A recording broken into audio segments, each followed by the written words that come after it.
제가 기도하고 시작하겠습니다. 사랑의 아버지 하나님 감사합니다. 오늘도 우리 삶 가운데 함께해 주시고 우리 연약한 가운데 동행하여 주시니 감사드립니다. 주님, 우리의 몸이 주님께서 계시는 머무시는 성전임을 기억하며 우리 발길이 닿는 곳마다 그곳을 거룩하게 바꾸고 또 기쁨의 현장으로 바꿀 수 있는 주님의 제자들 될 수 있게 도와주세요. 감사드렸고 예수님 이름으로 기도드립니다. 아멘. 찬양하시겠습니다.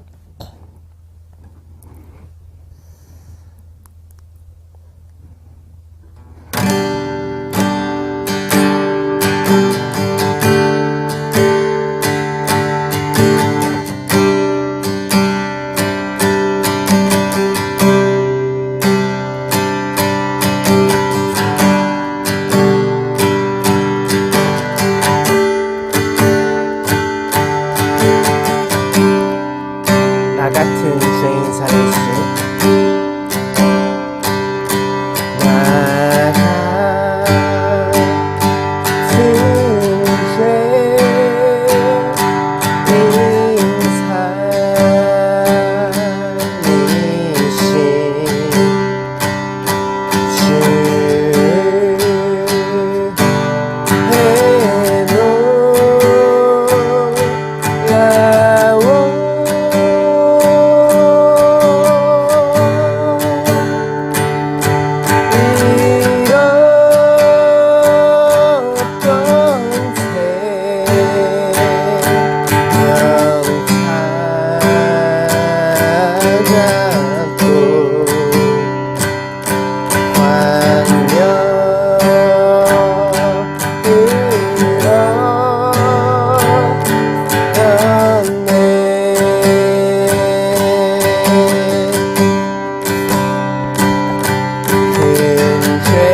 주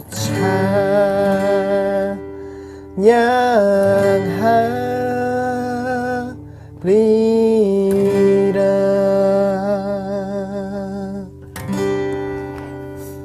시간 함께 같이 기도했으면 좋겠습니다. 죄인된 우리를 위하여 이 땅에 오셔서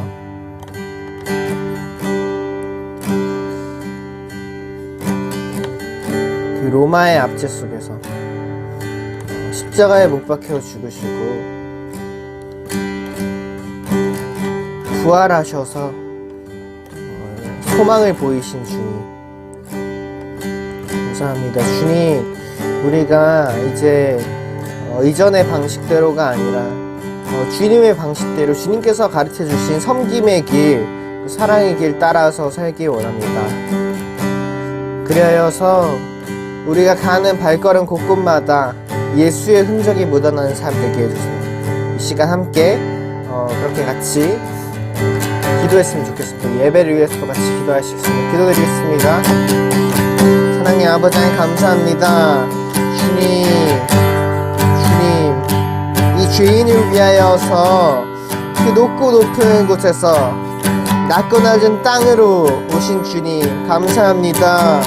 주님으로 인하여서 죄인된 제가 하나님께 나아갈 수 있는 그 길이 열렸음을 고백합니다. 주님만이 오직 예수 그리스도만이 오직 길이요 진리요 생명 되심을 고백하오니 주여 그 진리 되신 그분 안에서 우리 삶이 온전히 그분을 드러내는 삶 되게 해주시옵시고 우리 삶이 다른 이에게 생명을 부여하는 삶 되게 하여 주시옵시고 주님, 우리 삶이 먼저 섬기는 인생, 그리하여서 주님 예수 그리스도를 본받아 닮아가는 인생 되게 하여 주시옵소서.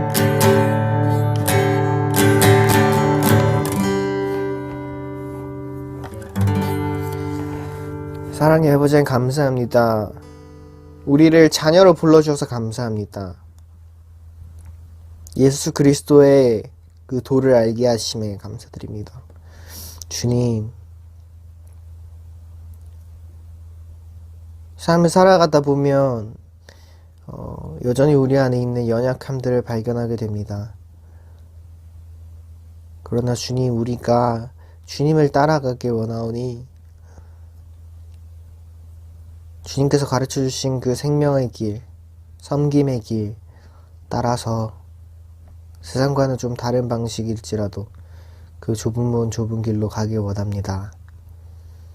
그리하여서 우리 발걸음이 닿는 곳마다 예수 그리스도의 흔적이 드러나는 삶, 예수 그리스도의 모습이 드러나는 삶 될 수 있게 도와주세요. 감사드립니다. 예수님 이름으로 기도드립니다. 아멘. 이 시간 사도신경으로 우리 신앙을 고백하겠습니다. 나는 전능하신 아버지 하나님, 천지의 창조주를 믿습니다. 나는 그의 유일하신 아들, 우리 주 예수 그리스도를 믿습니다. 그는 성령으로 잉태되어 동정녀 마리아에게서 나시고 본디오 빌라도에게 고난을 받아 십자가에 못 박혀 죽으시고 장사된 지 사흘 만에 죽은 자 가운데서 다시 살아나셨으며 하늘에 오르시어 전능하신 아버지 하나님 우편에 앉아 계시다가 거기로부터 살아있는 자와 죽은 자를 심판하러 오십니다. 나는 성령을 믿으며 거룩한 공교회와 성도의 교제와 죄를 용서받는 것과 몸의 부활과 영생을 믿습니다. 기도드리겠습니다. 저희를 가장 선한 길로, 가장 최선의 길로 인도하시는 우리 하나님 아버지, 이번 한 주도 주님의 은혜 안에서 더 자라가고 더 믿음이 성장할 수 있도록 저희를 인도해 주심에 감사를 드립니다. 아버지, 오늘도 이 귀한 예배 시간 허락하심에 감사를 드립니다. 주님, 여호와를 경외하는 것이 지혜의 근원임을 그 말씀을 저희가 듣습니다. 말씀을 전하시는 우리 백정성 목사님께 정말 성령 충만함을 주시고 정말 그 말씀을 듣고 저희들이 여호와를 경외하는 것을 가장 우선시하고 하나님만을 신뢰하며 나아가는 그 그런 믿음의 성도들이 될 수 있도록 인도해 주세요. 주님, 올 한 해가 벌써 이제 한 달이 지나가고 있습니다. 올 한 해 예수님을 더욱더 사랑하는 한 해가 되게 하여 주시고, 그 어떠한 상황과 환경에 처해 있든지 어느 곳에서나 언제나 주님만을 의지하고 경외하고 주님께서 주시는 그 지혜로 살아가는 저희들이 될 수 있도록 인도해 주세요. 날씨가 많이 춥습니다. 이 추운 상황 속에서 이 추위에 너무나도 취약한 환경에 있는 사람들을 주님 돌보시고 저희들이 주님의 손과 발 되어 그들을 도울 수 있는 자들이 되게 하여 주시옵소서.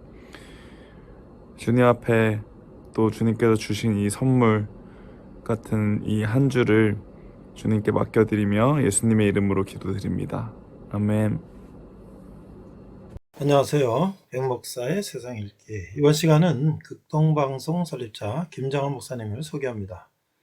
우리가 수원중앙 침례교회는 잘 몰라도 극동방송 106.9MHz는 많이 알고 있죠.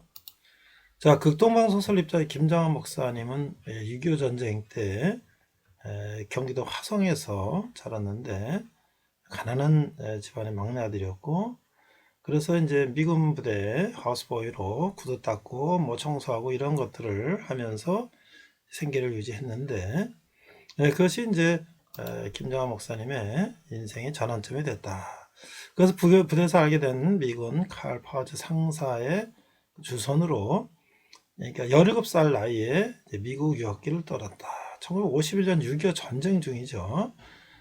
그런데 그는 이제 미국 밥 존스 재단에 중학교 들어가고 아주 두각을 나타내면서 예수 믿고 열심히 공부해서 아주 그 간지 2년 만에 웅변대에서 영어로 우승하는 참 대단한 놀라운 실력을 발휘했죠. 그래서 이제 전쟁 중에 한국에서 온 학생이 이 대학까지 올해의 성적을 기록했다. 대단한 그런 열심히 했습니다. 그리고 전도하고 아주 열심히 신앙생활을 했죠. 결국 이제 후배 트루디와 결혼을 하고 직장을 이제 갖고 대학 공부를 하면서 전도 집회를 했는데, 결국 이제 목사 안수를 받고 그 다음에 이제 국내로 돌아오게 되죠. 그래서 이제 수원에서 이제 목회를 시작하는데, 많은 사람들은 이제 큰 교회를 하려면 서울로 가야 된다 했지만 그 고향 수원에서 중앙kim 침례교회를 이제 시작했다는 거죠. 사실 한국에 와서도 그 전도 활동을 시작했는데 가족부터 시작했죠. 토성 신앙을 믿는 가족부터. 그래서 이제 그 가난한 학생들, 선교사 가족들, 미군들까지 많은 사람들을 전도했다. 그래서 이제 그 초창기에는 그 아내 트루디 여사의 헌신적인 또 내조와 봉사 이런 것도 있었고, 김장호 목사님의 그 부지런한 열정적인 목회 활동이 있었다. 그래서 결국 지금 수원중앙 침례교회는 15,000명의 신도가 있는 대형교회로 성장했는데, 사실 1959년에는 12명의 교인이 시작됐고 아주 보잘것없는 초라한 교회였다 하는 것이죠. 특히 청소년 선교에 심혈을 기울여서 YFC, Youth for Christ라는 선교단체를 조직하고, 이제 특별히 음악, 스포츠, 세미나, 드라마 이런 선교 프로그램들을 많이 해서 수원의 청소년들에게 폭발적인 인기를 얻었다. 그래서 이제 미국에서 모금을 해가지고 기독회관도 설립하고, 그래서 이제 직업 소년학교, 성경 공부반, 중앙 유치원, 수원 기독 야간중학교, 한국 평신도신학교 등, 그래서 이제 수도 침례 신학대학을 설립해서 많은 신학생들을 길러냈다. 특별히 이제 김장한 목사님이 세계적으로 유명하게 된 것은 1913년 여의도에 있던 빌리그램 목사님의 그 집회에 통역을 하면서 세계적으로 유명한 이제 부흥 강사가 됐다는 것이죠. 물론 이제 그 각 대통령들과도 많은 관계 교분을 맺고 또 대통령에서도 기도도 많이 했던 그런 분이시죠. 그래서 결국 이제 이 집회를 통해서 전 세계로 이제 집회를 하게 됐고, 지금 2023년이 이제 됐는데 1973년 빌리그램 목사님의 그 집회 50주년을 지금 또 다시 한다 그러죠. 그래서 이제 그 이후에 수많은 집회에 이제 부흥 강사로 활동하게 됐는데, 특별히 73년 5월에서 6월까지 여의도 광장에 열린 빌리그램 전도 집회는 5일간 연인에 320만 명이 모였다. 저희도 저 마포에서부터 여의도까지 걸어가고 뭐 그러면서 그 집회들 그 전후로 참여했던 기억이 나는데요. 대단한 역사가 한국교회에 있었죠. 그 중심에 이 김장원 목사님이 계셨고, 그는 이제 전 세계적으로 복음을 전하는 그런 전도자가 되었죠. 그래서 이제 여기 이제 쿠바 카스트로인데도 북한을 비롯해서 전 세계에 복음을 전하는 일을 하신 것이죠. 그래서 이제 러시아 선교도 하시고, 그 다음에 이제 특별히 이제 중요한 것은 극동 방송과 아시아 방송을 또 하시면서 지금 이제 중앙침례교에서 이제 은퇴하시고 극동 방송 이사장으로 이제 아직도 정열적으로 역정적으로 선교 활동을 하시는 김장원 목사님. 저는 이제 김장원 목사님 말씀 중에서 잠언을 늘 읽어라. 잠언. 그 말씀이 기억이 납니다. 잠언이 하루에 31장인데 오늘이 며칠이면 그 며칠자 잠언 늘 읽으면서 묵상하면서 이렇게 하면은 반드시 성공할 것이다 라는 말씀을 듣고 많은 청년들에게도 그 잠언을 읽으라고 권유하고 있는데요. 이 김장원 목사님이야말로 모든 성경을 다 따라 했지만 특별히 더 잠언의 말씀대로 사는 그 인생이 정말 그 하스보에서 세계적인 부흥 강사 전도자로 이렇게 글을 하나님께서 쓰시는 것이 아닌가 이렇게 생각이 됩니다. 이상 병 목사의 세상 읽기였습니다. 네, 이번 시간은 솔로몬 이야기 세 번째 시간으로서 지혜를 예찬하는 짧은 시들 솔로몬의 잠언을 우리가 나누도록 하겠습니다. 먼저 본문은 잠언 1장 7절 말씀을 한글과 영어로 우리가 함께 읽도록 하겠습니다. 자막을 보고 읽도록 하겠습니다. 잠언 1장 7절 여호와를 경외하는 것이 지식의 근본이거늘 이르는 자는 지혜와 훈계를 멸시하느니라.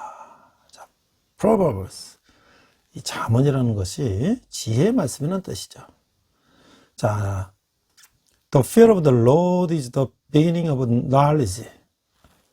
Fools despise wisdom and instruction. 이렇게 되어 있죠.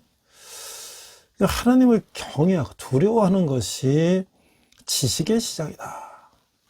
바보들은 지혜와 교훈을 아주 우습게 여긴다. 이런 얘기잖아요. 자, 우리가 잠언을 어떻게 우리는 잠언을 읽을 것인가?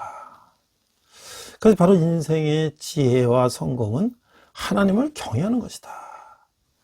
저도 젊은 나이에 예수 믿고 했지만은 정말로 더 이 잠언 말씀을 정말 근가옥적으로 삼고 매일 잠언을 한 장씩 읽고 그렇게 살았더라면 지금보다 훨씬 더 나은 삶을 살았을 텐데 하는 생각도 듭니다. 특별히 우리 젊은이들이 잠언을 잘 읽고 그 하나님의 지혜, 솔로몬에게 주신 그 지혜를 따라 세상을 살면 참 좋을 것 같습니다. 자, 이 지혜는 무엇일까? 어떻게 살아야 지혜롭게 사는 것일까? 지혜로운 인간이란 어떤 사람일까? 사람 모두 지혜로운 사람이 되기를 원하죠. 그러나 그 지혜를 얻는 방법을 잘 알지 못하고 있어요. 또한 지혜는 지식과 어떤 차이가 있는 것일까? 지식이 있다고 모두 지혜가 있는 것일까?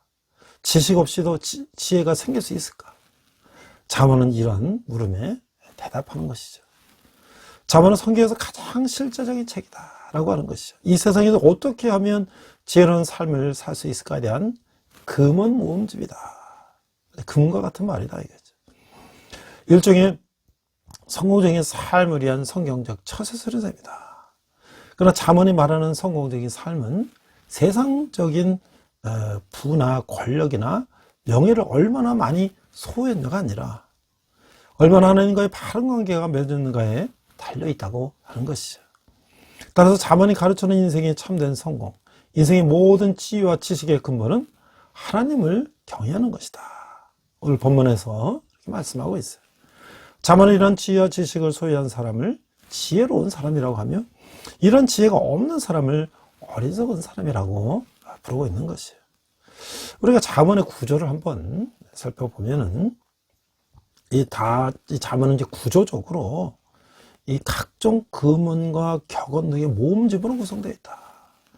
첫 번째 전체의 서론 역할하는 두 번으로 되어 있는 도입잠언이 있다. 이게 이제 1장부터 9장이고요. 그 다음에 솔로몬의 첫 번째 잠언 묶음이 잠언 10장 1절부터 22장 16절까지다. 세 번째 지혜자들의 잠언 묶음이 있는데 22장 17절부터 24장 22절까지.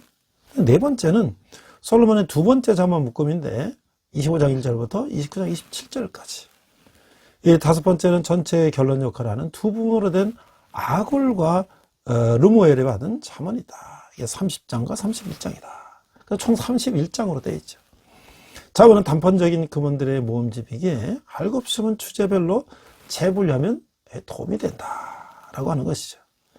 잠언은 하나님을 경외하는 지혜를 바탕으로 사간의 거의 전 영역에 걸쳐서 부부관계라든지 부모 자식 관계라든지 친구 관계라든지 또는 원수의 관계라든지 사업관계, 언어생활, 외모, 부와 가난의 문제, 술과 여자 문제 등 실제적인 지침을 주고 있는 것이죠.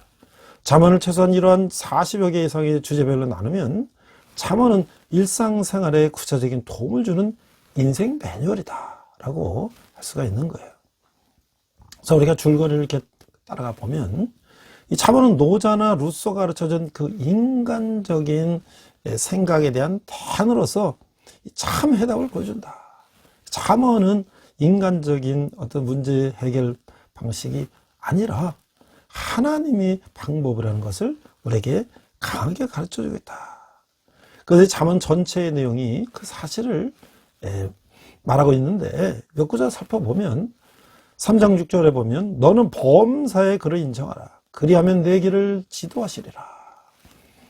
잠언 16장 3절 너의 행사를 여호와께 맡기라. 그러면 내가 경영하는 것이 이루어지리라. 잠언 16장 9절 사람의 마음으로 자기의 길을 계획할지라도 그의 걸음을 인도하시는 이는 여호와시니라. 우리가 많이 암송하고 있는 구절이죠. 자, 이 현대인은 말이죠. 자신이 교육을 많이 받고 경험이 풍부하고 세련됐다고 스스로 느끼기 때문에 잠언 같은 그런 성경 말씀 같은 거 말이죠. 아주 이건 뭐 옛날 쾌쾌 묵은 그런 고리타분하고 그런 어리석은 것이라고 생각하고 있어요. 그런 자들의 마음에는 이 인간적인 생각으로 가득 차 있는 것이죠. 그러나 하나님의 마음을 알고 그날에 합당한 길을 제공하는 책이 바로 잠언이라고 하는 것이에요. 인생의 정글 속에서 우리가 길을 잃고 있습니까? 그 속에서 빠져나올 수 있는 길을 보여주는 책은 오직 한 권밖에 없다고 하는 것이죠. 그것이 바로 성경이요 잠언이라고 하는 것이에요. 지혜는 진실된 삶에 이르게 하는 지도자와 같은 것이에요. 잠언은 시편 1편의 강론과 같은 책이라고 하는 거예요. 시편 1편은 인생의 두 갈래 길을 보여주고 있어요. 인간의 길과 하나님의 길이 바로 그것이라고 하는 거예요. 인간적인 길과 하나님의 길, 멸망의 길과 영생의 길이라고 하는 거예요. 이런 길의 상세한 설명을 잠언이 말씀하고 있는 거예요. 그 현대에는 말이죠. 가치관의 혼란의 시대다. 이 혼합주의와 문화 상대주의를 높이 평가하는 포스트 모더니즘의 시대라고 하는 거예요. 모더니즘이 어느 과학 문명을 질서를 존중하는 거였다면 이 포스트 모더니즘 이후의 현대의 이 문명 과학주의 이후의 이 시대라고 하는 것은 절대 가치, 절대 진리를 인정하지 않는 그런 시대이다. 모두가 이제 혼란스러워하고 있어요. 인간적인 문제로 풀어보는 어리석은 시대를 우리가 살아가고 있다는 거예요. 우리는 절대 가치로 돌아가야 하는 것이죠. 그 길은 성경이며 특히 잠언이 그 길을 보여주고 있다고 하는 것이죠. 잠언 9장 10절 말씀해 보니까 여호와를 경외하는 것이 지혜의 근본이요 거룩하신 자를 아는 것이 명철이니라. 이 잠언의 대부분은 솔로몬 왕이 쓴 것이에요. 열왕기상 3장 12절에 그를 세상의 가장 지혜로운 자로 묘사하고 있음을 우리는 알 수 있어요. 그럼 무려 3,000개의 잠언을 썼는데 이제 800개만 수록돼서 이제 그것은 아주 훌륭한 잠언들만 수록되고 있다는 거예요. 성경 도처에 또 다른 훌륭한 잠언들이 있어요. 잠언은 우리를 하여금 하나님의 이 세상을 보고 우리를 보시는 것처럼 우리도 그렇게 볼 수 있는 능력을 제공해 주고 있다는 거예요.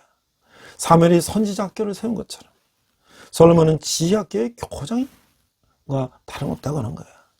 잠언에는 지식과 지혜라는 단어가 많이 나옴을 알 수가 있어요. 이 knowledge, 지식이라는 것은 어떤 사실, 이 팩트를 습득하는 능력을 말한다. 지식이라는 건 사물 있는 그대로를 이제 우리가 습득하고 아는 것이죠. 근데 이 지혜라는 것, wisdom이라는 것은 그렇게 습득한 그 팩트, 지식을 바르게 적용하는 그런 어떤 어플리케이션 하는 능력이다. ability라고 말하고 있는 거야. 그 지식이 1차원적이라면 지혜는 2차원, 3차원적이 되겠죠. 잠언은 지혜로운 자를 현자, 지혜로운 자라고 하고 그 반대된 자를 바보라고 해요. 그래서 보면 바보를 4가지로 묘사하고 있는데 첫 번째는 단순한 바보다. 1장 4절에 보니까 어리석은 자를 슬기롭게 하며 젊은 자에게 지식과 근신함을 주게 한 것이다. 이 단순한 바보들이 이 잠언을 통해서 지혜를 얻겠다 하는 것이죠. 두 번째는 고집센 바보가 있다. 잠언 1장 7절에 보니까 여호와를 경외하는 것이 지식의 근본이거늘 미련한 자는 지혜와 훈계를 멸시하느라. 그렇죠. 자기 고집대로 지혜를 멸시하고 자기 방식대로 하는 것이죠. 세 번째는 교만스러운 바보가 있다. 3장 34절 진실로 그는 거만한 자를 비웃으시며 겸손한 자에게 은혜를 베푸시나니. 거만하고 교만하면 어떻게 해요? 하나님께서 그는 인정하지 않는다는 것이죠. 자, 네 번째는 야만스러운 바보가 있다. 17장 20절을 보니까 미련한 자를 낳는 자는 근심을 당하나니 미련한 자의 아비는 낙이 없느니라. 그렇죠. 야만스럽게 정말 자기 멋대로 하는 그런 사람은 부모가 얼마나 걱정이 크겠어요. 자, 이 잠언은 7개의 이 지혜 교훈집으로 되어 있어요. 첫 번째는 그 현자가 그의 제자에게 주는 지혜에 대한 그 13개 교훈으로 되어 있다. 그 절정은 8장에 나오는 지혜에 의인하다. 두 번째, 세 번째 교훈집으로 솔로몬의 잠언이 2개 있다. 이것들은 우리가 성경의 다른 부분에서 보게 되는 솔로몬의 모습을 뒷받침해 준다. 이것이 열왕기상에서 나오고 있다는 것이죠. 거기는 자주 자연에서 끄는 예를 사용하고 있어요. 이 두 모음집 사이의 지혜로운 자의 말씀으로 구성된 2개의 다른 4번째, 5번째 모음집이 있다. 그 지혜로운 자는 고대 근동 전체에 걸쳐서 교육과 정책 수립에 중요한 역할을 했었다라고 하는 것이죠. 그러니까 이스라엘에서도 마찬가지였다는 거예요. 자, 6번째, 7번째 모음집은 아구리 잠언과 앞서 말했던 르물의 말씀이 정확하게 말한다면 르물의 어머니의 말씀이다 라고 하는 거예요. 이게 31장 1절에서 9절 말씀이죠. 이들이 누군지는 몰라요. 그 잠언은 완전한 아내에 대한 처자 미상의 부록으로 끝을 맺고 있다고 하는 것이에요. 잠언은 구약의 야고보서라고 할 수 있어요. 잠언은 단순히 읽고 묵상하는 데서 끝나면 안 된다고 하는 것이에요. 잠언의 중요성은 그것대로 살아가는 데 있어요. 그래서 잠언은 십계명의 시행 세치라고 볼 수 있다는 것이죠. 마태복음 7장 24절 17절에 보니까 24절 그러므로 누구든지 나 이 말을 듣고 행하는 자는 그 집을 반석 위에 지은 지혜로운 사람 같으리니. 25절 비가 내리고 창수가 나고 바람이 불어 그 집에 부딪히되 무너지지 아니하나니 이는 주추를 반석 위에 놓은 까닭이요. 26절 나의 말을 듣고 행하지 아니하는 자는 그 길을 모래 위에 지은 어리석은 사람 같으리니. 27절 비가 내리고 창수가 나고 바람이 불어 그 집에 부딪히며 무너져 그 무너짐이 심하니라. 자, 이 말씀을 들면 우리가 어디에다가 집을 져야 될까요? 하나님 말씀 반석 위에다 집을 져야 되겠죠. 이 잠언은 31장으로 돼 있어서 하루에 한 장씩 이렇게 묵상하면 참 좋을 것이다 라는 생각이 듭니다. 자, 그래서 우리가 이제 잠언이 쓰이고 수집한 목적들이 1장에 나와 있는데요. 1장 2절에서 4절의 말씀을 보니까 2절, 이는 지혜와 훈계를 알게 하며 명철의 말씀을 깨닫게 하며 3절, 지혜롭게 공의롭게 정의롭게 정직하게 행할 일에 대하여 훈계를 받게 하며 4절, 어리석은 자를 슬기롭게 하며 젊은 자에게 지식과 근신함을 주기 위한 것이니. 그래서 특별히 젊은이들이 잠언 말씀을 늘 묵상하면서 삶에 적용하고 실천한다면 그 인생이 정말 세상이 감당할 수 없는 그런 인생이 될 것이다 라고 많은 신앙의 선배들은 그런 경험담을 들려주고 있죠. 그 세 번째 보니까 잠언 속에 나오는 이 세 가지 의무가 있는데, 첫 번째는 하나님에 대한 의무다라는 것이죠. 하나님을 경외해야 된다. 마음을 다해서 여호와를 의뢰할 것이다. 모든 일에 여호와를 인정할 것이다. 재물과 소산물로 여호와를 섬겨야 된다.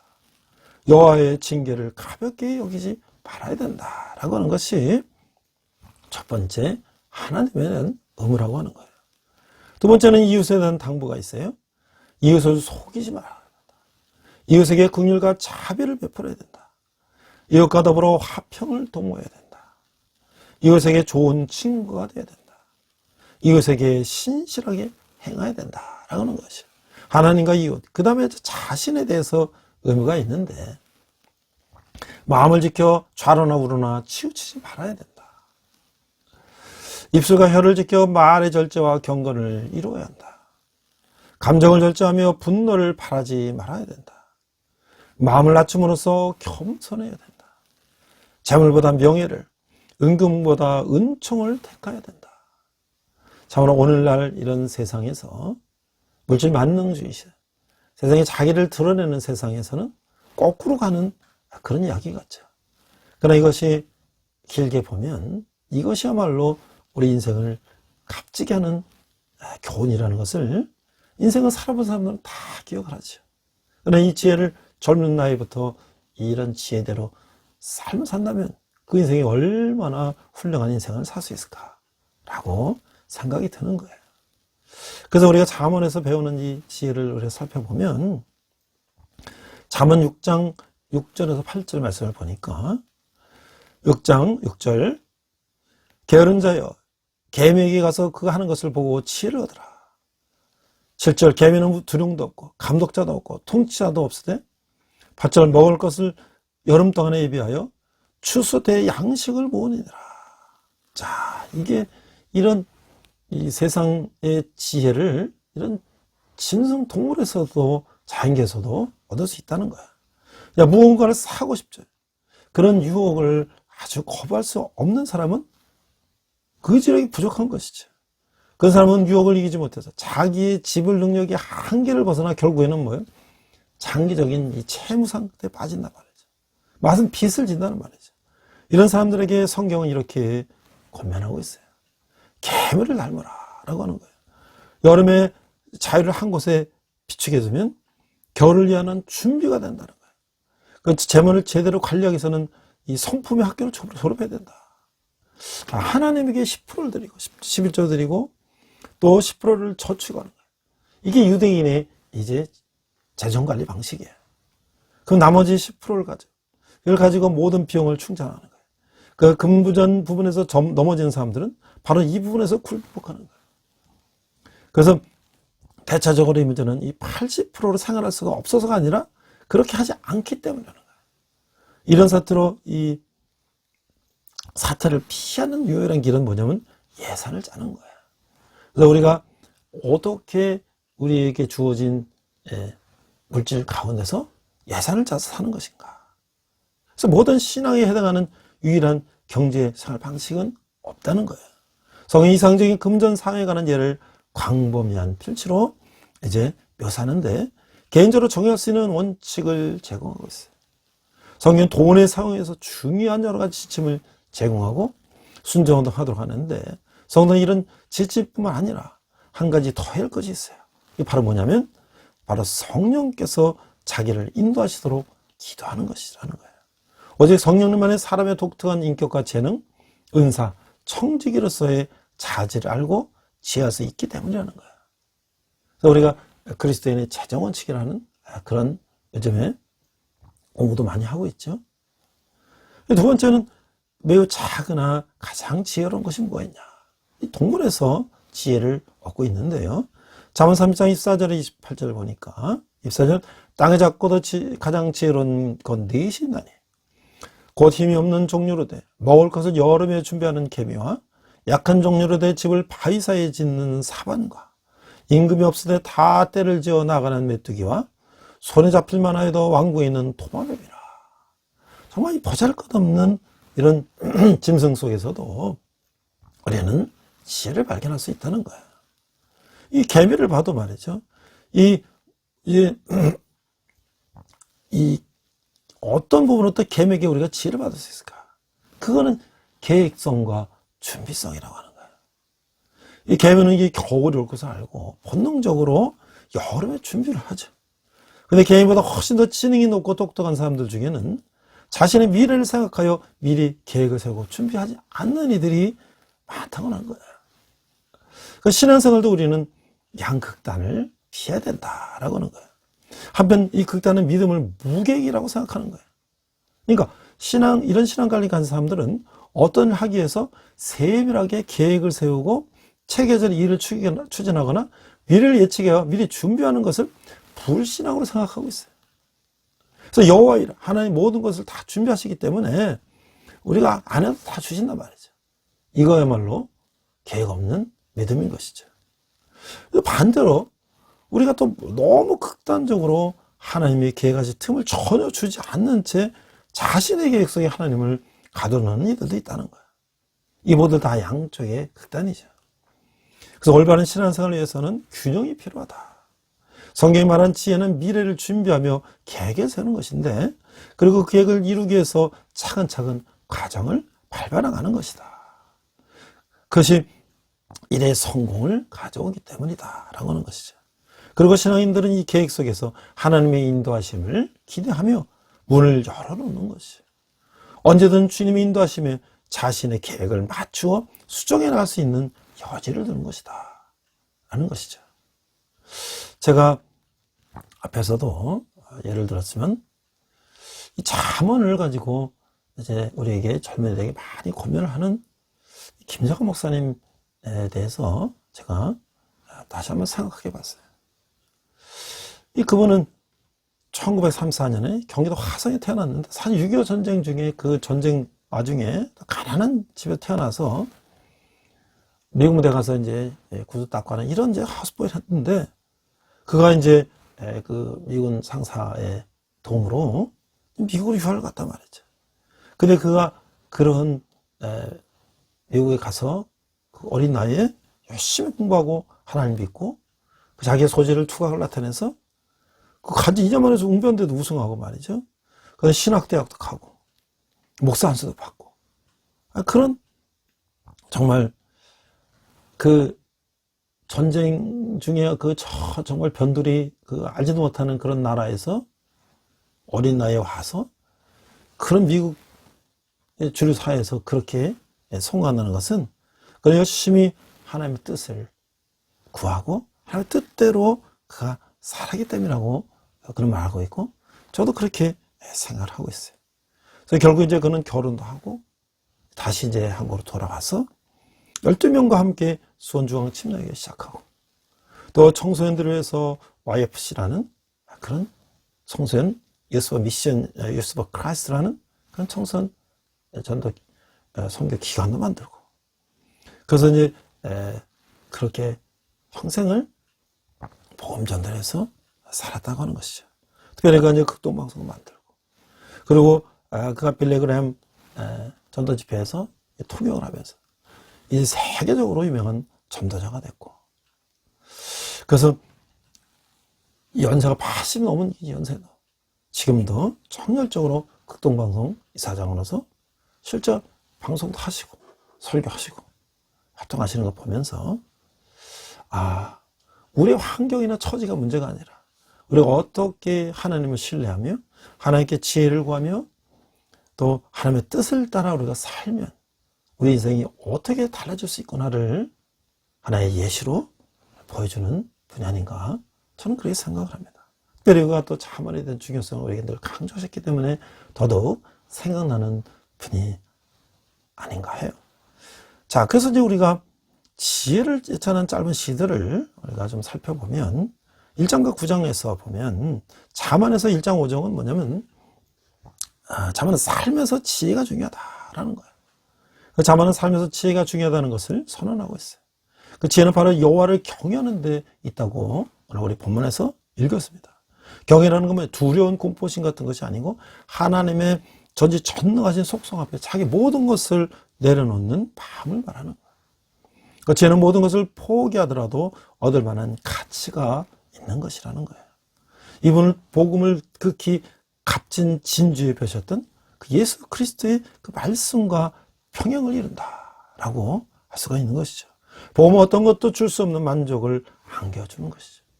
그 지혜는 말씀을 근거로 한다고 언급하고 있어요. 그 말씀은 천지를 창조할 만한 큰 힘을 가지고 있다라고 말하고 있는 거죠. 5장은 간음이 미라는 것이라고 가르쳐주고 있어요. 우리 삶의 지혜를 5장까지는 말씀하고 있고 6장에서 9장 말씀은 지혜 그 자체의 본질을 이렇게 말하고 있어요. 말씀은 지혜 그 자체의 본질을 부각시키고 있어요. 말씀은 지혜를 사람에 비유하는 것이죠. 8장 1절에 6절을 보니까 지혜와 명철을 이렇게 찬양하고 있어요. 1절 지혜가 부르지 아니하느냐 명철이 소리 높이지 아니하느냐 그가 길가의 높은 곳과 내거리에 서며 성문 곁과 문에게 여러 출입하는 문에서 불러 이르되 사람들아 내가 너희를 부르며 내가 인자들에게 소리를 높이려라 어리석은 자들아 너희는 명철할지니라 미련한 자들아 너희는 마음이 밟을지라다 너희는 들을지어다 내 가장 선한 것을 말하리라 내 입술을 열어 청직을 내리라 이렇게 말씀하고 있어요. 이게 이제 의인화 또는 인격화라는 말로 표현하는 방법을 사용하고 있죠. 사람처럼 이렇게 의인화한다는 말이죠. 쟤는 사람들을 권면하며 유익을 주고자 그들을 매혹하려 드는 한 여인으로 묘사하고 있어요. 좋은 의미의 얘기죠. 쟤는 참된 통치의 기초이며 모든 정의로운 법의 밑바탕이 된다고 하는 거예요. 그래서 말씀은 천지 창조 때의 지혜가 수행한 역할을 이야기하고 있어요. 잠언 8장 22절 31절 보니까 22절 여호와께서 그 조화의 시작 곧 태초에 임하시기 전에 나를 가지셨으며 만세 전부터 태초부터 땅이 생기기 전부터 내가 세월을 받았나니 아직 바다가 생기지 아니하였고 큰 샘들이 있기 전에 내가 이미 났으며 산이 세워지기 전에 언덕이 생기기 전에 내가 이미 났으니 26절 하나님이 아직 땅도 들도 세상 진토의 근원도 짓지 않으셨을 때라 그 하늘을 지으시며 궁창을 해면에 두르실 때에 내가 거기 있었고 그가 위로 구름 하늘을 견고하게 하시며 바다의 샘들을 힘있게 하시며 29절 바다의 한계를 정하며 그물의 명령을 거스르지 못하게 하시며 또 땅의 기초를 정하실 때 3절 내가 그의 뜻에서 창조가 되어 날마다 그의 기뻐하신 바가 되었으며 항상 그 앞에서 즐거웠으며 사람의 거처할 땅에서 즐거하며 인자들을 기뻐해야 하느니라. 자, 이 말씀은 다시 지혜를 사람에 비유해서 창조 과정에서 하나님을 보필하는 조력자이며 능숙한 장인으로 묘사하고 있어요. 지혜는 그 어떤 것보다 먼저 존재했어요. 지혜를 가진 사람은 창조의 비밀을 다가가며 여호와께 은총을 얻을 수 있는 것이라고 하는 것이죠. 잠언 8장 32절에 36절을 보니까 아들들아 이제 내가 네게 들으라 내 도를 지키는 자가 복이 있느니라 분별을 들어서 지혜를 얻으라 그것을 버리지 말라 누구든지 내게 들으며 날마다 내 문 곁에서 기다리며 문설주 앞에서 기다리는 자는 복이 있나니 대저 나를 얻는 자는 생명을 얻고 여호와께 은총을 얻을 것입니다. 그러나 나를 잃는 자는 자기 영혼을 해하는 자라 나를 미워하는 자는 사망을 사랑하니라. 자, 이게 참 이 말씀을 지금 이렇게 들어보면 정말 이게 참 이 뼈에 사무치는 이런 말씀인데 우리가 정말 지혜가 있는 자가 돼서 우리가 이 말씀을 미리 알고 미리 행하며 세상을 살다면 얼마나 좋을까 라는 생각이 다시 한번 들자. 그래서 항상 우리 부모님의 말씀을 우리가 순종하고 부모 말씀을 잘 깨달아서 그걸 세상 가운데 적용한다면 정말 세상을 잘 살 것이죠. 그러나 우리는 우리 생각, 자기 고집, 자기 생각, 자기의 주관대로 하다 보면 실패와 좌절을 겪고 나중에야 그를 깨닫는 우리를 참 되돌아보는 것이죠. 이 다음 부분의 말씀은 지혜의 연모를 사람에 빗대어더니 더욱 강조하고 있어요. 여전 지혜와 어리석음을 두 여인에 이렇게 비교하고 있어요.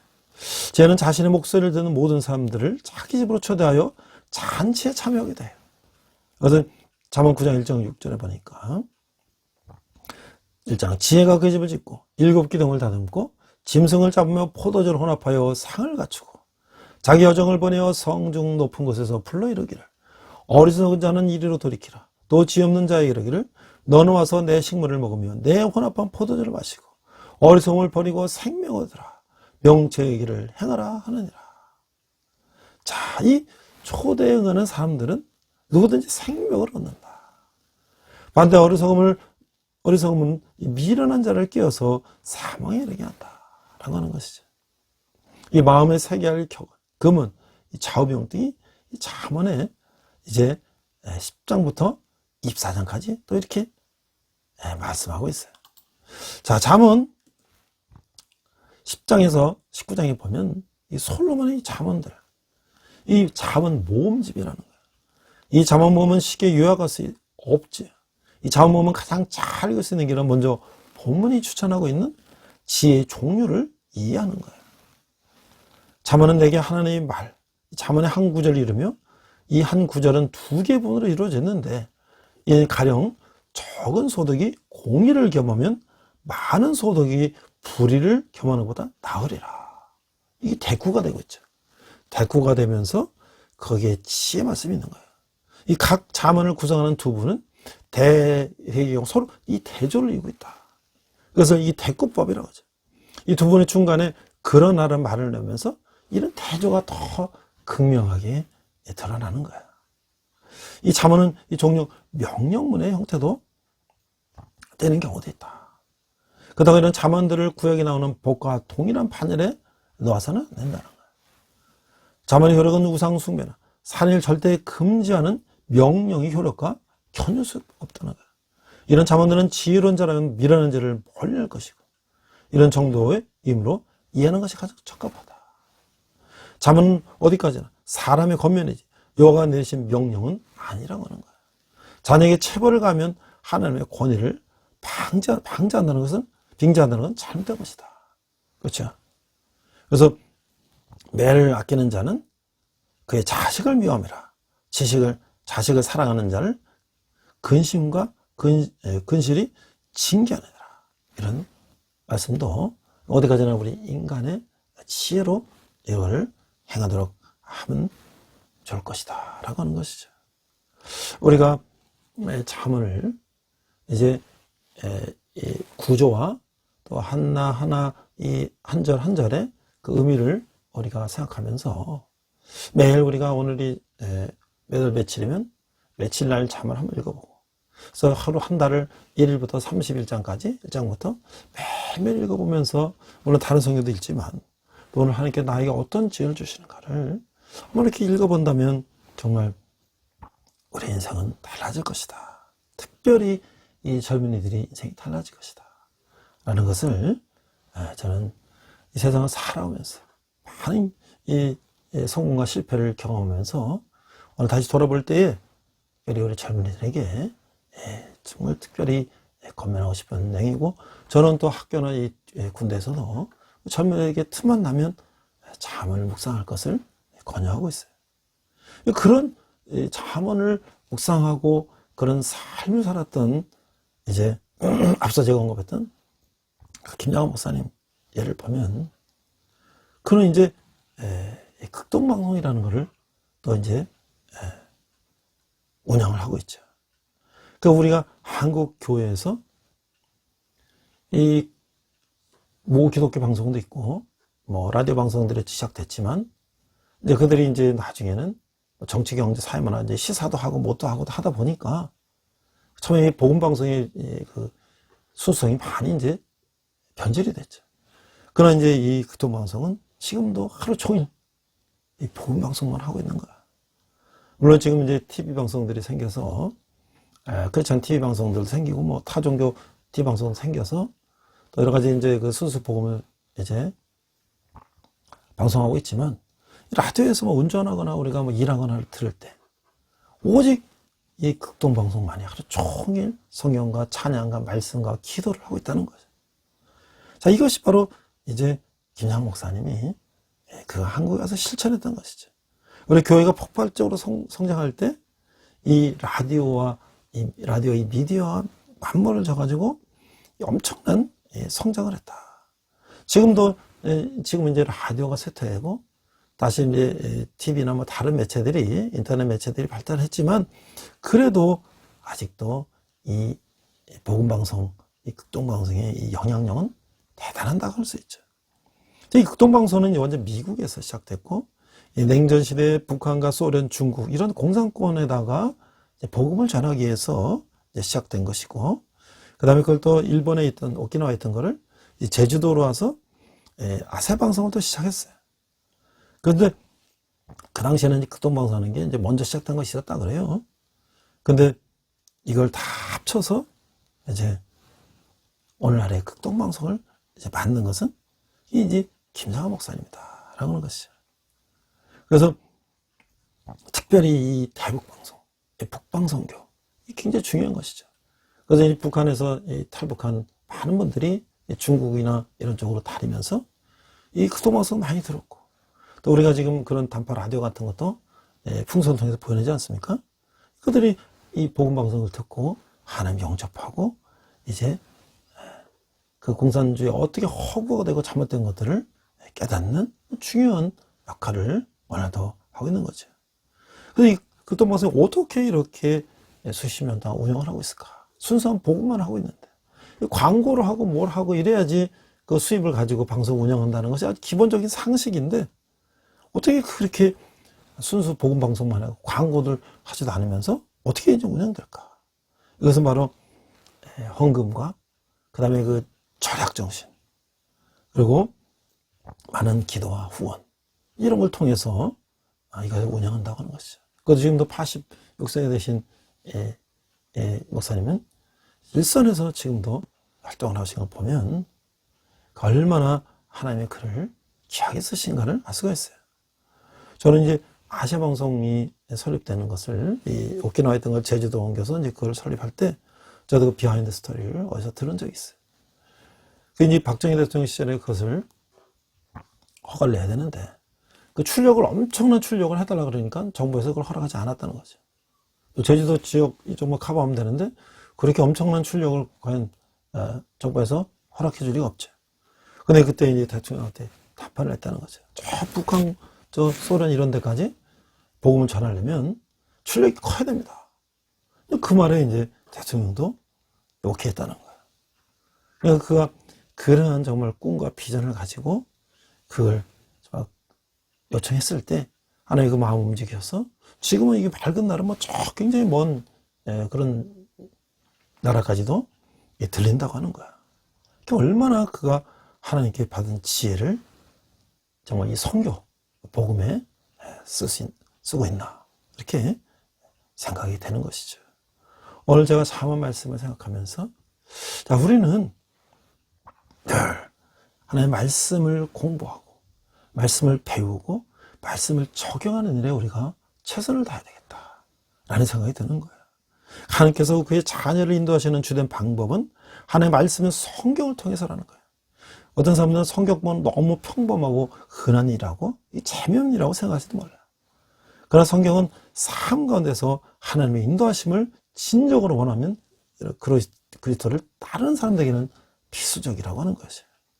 그래서 한번 16장 9절 앞에서도 우리가 읽었습니다만은 사람이 마음으로 자기 일을 계획할지라도 그의 걸음을 인도하시는 이는 여호와시다 라고 했다는 것이죠. 한 것이죠.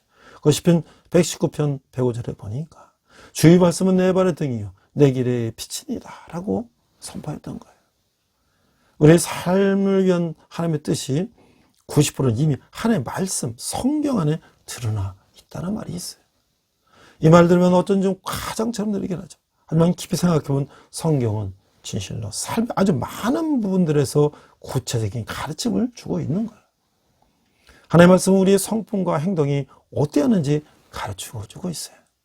직장에서의 지혜로운 선택을 해야 될 때, 배우자 선택의 문제, 또는 그리스도를 향해 우리의 삶을 다듬어가는 일 등 삶의 여러 영역들에 걸쳐서 바른 방향을 제시해주고 있어요. 때로는 안개 속에서 길을 잃었다 말하고 싶을 때도 있을 수 있어요. 하지만 사실상 우리를 괴롭히는 일은 내가 가야 할 방향을 알지 못하는 것이 아니라 정말 나를 괴롭히는 일은 내 앞길을 인도하시는 분은 하나님이라는 것을 너무 잘 알고 있으면서도 내가 결정하고 내가 하려고 한다는 거예요. 하나님 성경에 우리가 걸어야 할 길에 대해서 이미 밝혀 놓으셨다는 거예요. 우리는 그동안 내가 어떻게 하면 잘할 것인가? 내가 어떻게 노력하면 될 것인가? 물론 그것도 중요하죠. 내가 아무것도 안 하고 하나님께 해주실 걸 기다린다는 것은 아까 여호와 이레를 너무 지나친 극단적으로 믿는 거라고 말씀드렸어요. 그러나 내가 너무 모든 것을 내가 다 하겠다고 하는 것도 하나님의 역사하심을 내 틈을 주지 않는 거라고 생각해요. 이 균형이 필요하다.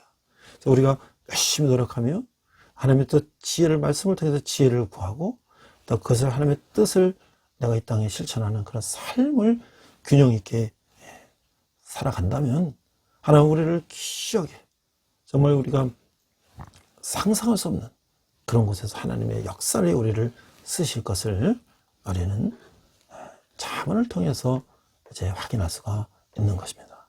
여러분 기도하겠습니다. 하나님 아버지 하나님 감사합니다. 우리 잠언을 통해서 하나님의 지혜를 구하고 우리 지혜대로 이 세상을 살 수 있도록 인도하여 주시옵소서. 이 땅에 많은 사람들이 자기의 속에는 옳은 대로 자기의 방식대로 자기 주장대로 했지만 번번이 좌절하고 낙심하고 실패하고 그런 삶을 바라볼 때 우리가 하나님의 뜻을 구하고 하나님의 지혜를 구해요. 정말 이 세상에서 우리가 정말 하나님의 이 사명을 잘 감당하는 그런 사람이 될 수 있도록 인도하여 주시옵소서. 감사드리며 예수님 이름으로 기도했습니다. 아멘. 이 시간 헌금 찬양하시겠습니다.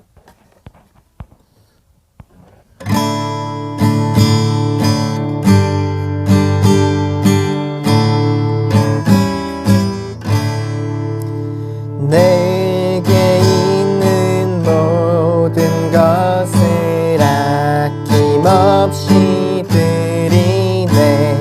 사랑하고 의지하며 주만 따라 살리라.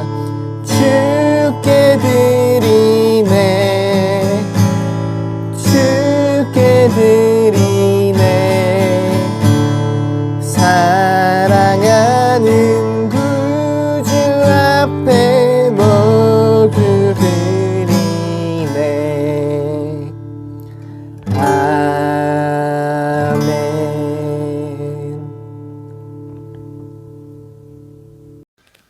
네, 이제 날씨가 계속 추워지고 있는데요. 지난 구정 기간 동안도 참 춥고 참 눈도 많이 오는 그런 날씨였습니다만은 또 우리 부천원누리교회 우리 동역자분들이 또 유품을 햄버거를 보내주셔서 우리 같은 전 식구들이 우리 군대에 있는 식구들이 같이 나눠 먹고 얼마나 감사한지 몰라요. 물론 이제 군대에서도 뭐 떡국도 끓여주고 다 하는데 그래도 우리 알지 못하는 외부에 있는 분들이 우리에게도 맛있는 또 치킨버거 또 음료수까지 이렇게 보내주셔서 조금이라도 위로가 됐을 거라 생각합니다. 아마 그 형제들이 그렇게 해서 바로 교회 나오거나 그러진 않을지라도 그 마음속에 내가 군대에서 추운 겨울 구정을 맞이하고 집도 못 가고 있는데 나도 알지 못하는 어느 분들이 나는 또 다른 데 가고 있는데 교회 가는 것도 아닌데 나에게까지 그런 의문을 준 것이 그들에게 감사하게 느껴질까 생각하고 하나님의 때에 하나의 방법으로 그들에게도 복음이 전해지기를 기대합니다. 이래서 헌신하고 수고하신 우리 부천원누리교회 식구들 또 우리에게 이렇게 후원하시고 이 젊은이들 주님께 인도하는데 동참해 주시는 여러분들 감사를 드립니다. 여러분이 한 달에 만 원씩 후원하시는 후원은 우리 모여서 젊은이들이 주님께 돌아오는데 개학에 사용될 것입니다. 이제 조금 있으면 이제 또 3월 개학이고 또 봄이 올 것입니다. 캠퍼스에도 여러 가지 이제 캠퍼스 학대가 이루어질 텐데 저는 끊임없이 젊은이들을 주님께 인도하는데 노력을 다할 것입니다. 우리 함께 기도하겠습니다. 하나님 아버지 은혜를 감사합니다. 적은 예물을 주님께 드렸습니다. 예물을 쓰는 것마다 주님 영광이 나타나게 하시고 특별히 젊은이들이 주님께 돌아오는데 귀하게 사용하여 주시옵소서. 지금은 우리 주 예수 그리스도의 은혜와 하나님 아버지 진하신 사랑과 성령님의 그만큼의 역사하심에 제 말씀을 따라 우리가 이 세상을 내 뜻이고 내 방식이 아니라 하나님의 뜻, 하나님의 방식대로 살기를 다짐하는 우리 예배드리는 모든 성도들이 열방의 백성들과 선교사님들이 특별히 북한에서 고통받는 북한 동포들 위해 지금부터 영원토록 함께 하시기를 간절히 축원합나이다. 아멘. 선한 능력으로 찬양하시면서 한 주간 승리하시기 바랍니다. 이 시간 함께 결단 찬양 선한 능력으로 부르시겠습니다.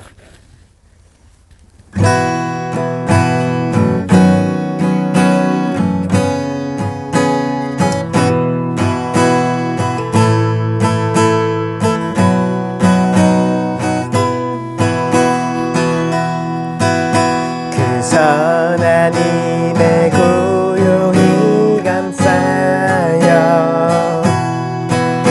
그 놀라운 평화를 누리며 나 그대들과 함께 걸어가네 나 그대들과 하늘을 여네 지나간 어물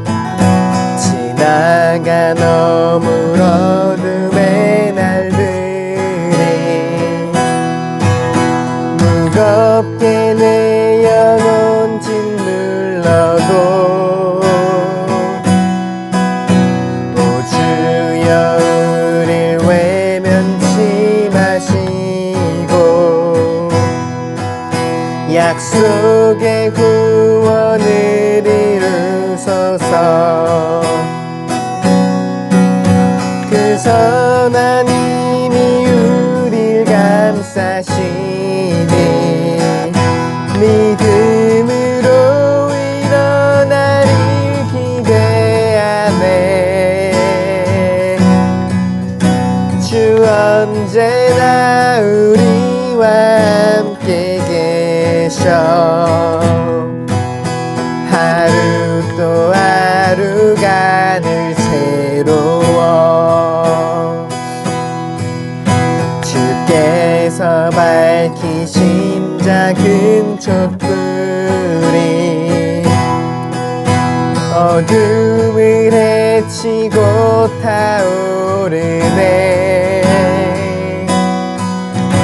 그 빛에 우리 모두 하나 되어 온 누리에 비추게 하소서 그 선한 힘이 우리 감싸시니 믿음으로 일어날 일 기대하네 주 언제나 우리와 함께 계셔 하루 또 하루가 늘 새로워 이 고요함이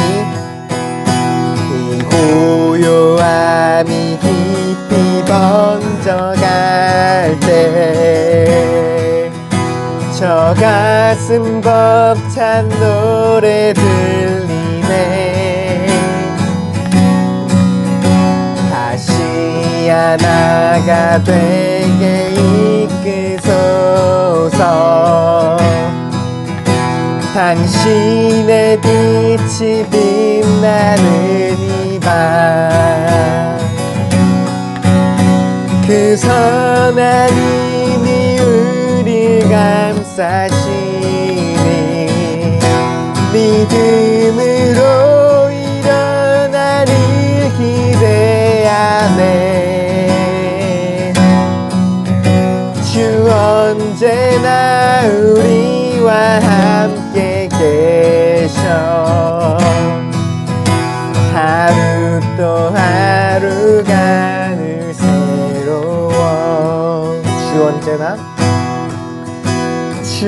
언제나 우리와 함께 계셔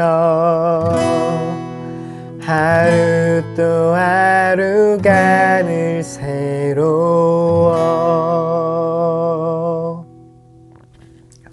주님과 동행하는 복된 한 주 되시길 축복합니다.